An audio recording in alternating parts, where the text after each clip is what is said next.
Hi அஸ்ஸலாமு அலைக்கும். நம்ம நல்லூர் ரெசிபீஸில் இன்றைக்கி உப்புமா எப்படி உதிரியாக பண்ணணும், அதே மாதிரி ஒரு fried rice recipe, lunch box recipe, ஒரு இம்யூனிட்டி பூஸ்டர்னு சொல்லியிருக்கேன். ஸோ வீடியோ ஸ்கிப் பண்ணாமல் பாருங்கள்.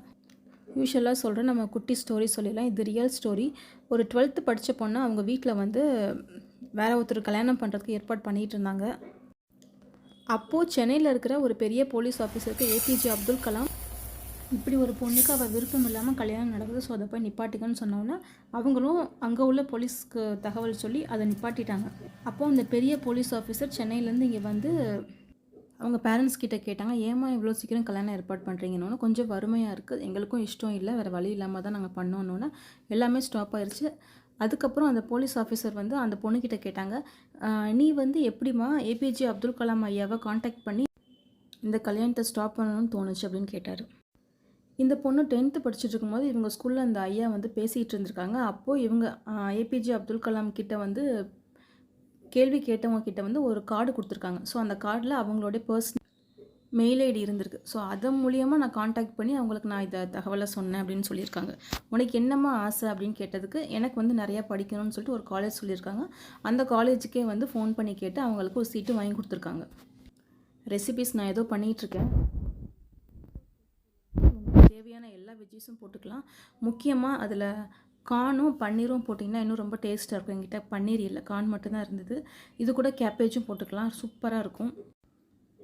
உப்புமாவை நீங்கள் வறுக்கும் போது நீங்கள் பேக்கெட்டில் வாங்கும்போது டபுள் ரோஸ்டர் தான் போட்டிருப்பாங்க. பட் நீங்கள் அதை இன்னமும் வீட்டில் வந்து ரோஸ்ட் பண்ணால் தான் உங்களுக்கு இந்த மாதிரி உதிரியாக கிடைக்கும். ரவையில் அவங்க சொல்லியிருக்கிற டேட் வரைக்கும் இருக்கணும்னாலே வந்து நீங்கள் வீட்டில் வந்து ஒரு தடவை நல்லா வறுத்தா மட்டும்தான் இருக்கும்.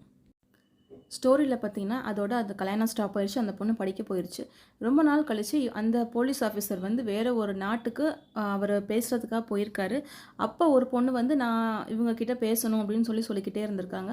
மேடையில் ஏற்றி பேச வச்சுருக்காங்க. அப்போ அந்த போலீஸ் ஆஃபீஸர்கிட்ட வந்து, நான் யாருன்னு தெரியுதா உங்களுக்கு, என் கல்யாணத்தை ஸ்டாப் பண்ணி என்னை படிக்க வச்சிங்கல்ல, அந்த பொண்ணு என் பேர் சரஸ்வதி, ஸோ அவன் நான் தான் அப்படின்னு சொல்லியிருக்காங்க.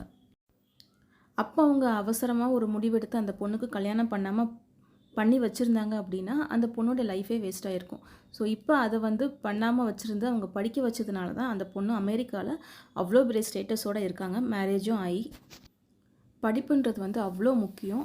ஸோ இப்போ 10th 12th எழுதுகிற எல்லா ஸ்டூடெண்ட்ஸுமே டென்ஷன் இல்லாமல் நல்லா படிங்க. வீட்லேயுமே அந்த சூழ்நிலையை நீங்கள் அமைச்சு கொடுங்க பேரண்ட்ஸ். பெரிய நெல்லிக்காயில் ஒரு 4 எடுத்துக்கோங்க. அதில் கொஞ்சமாக கருவேப்பிலை, கொஞ்சம் புதினா, இது போட்டிங்கன்னா வந்து உங்களுக்கு அந்த துவர்ப்பு தன்மை இருக்காது. புதினானால ரொம்ப டேஸ்ட்டு கொடுக்கும். இது எல்லாமே ட்ரை பண்ணுங்கள். ஸ்டோரிஸையும் பாருங்கள், எப்படி இருக்குன்னு கமெண்ட்டில் சொல்லுங்கள்.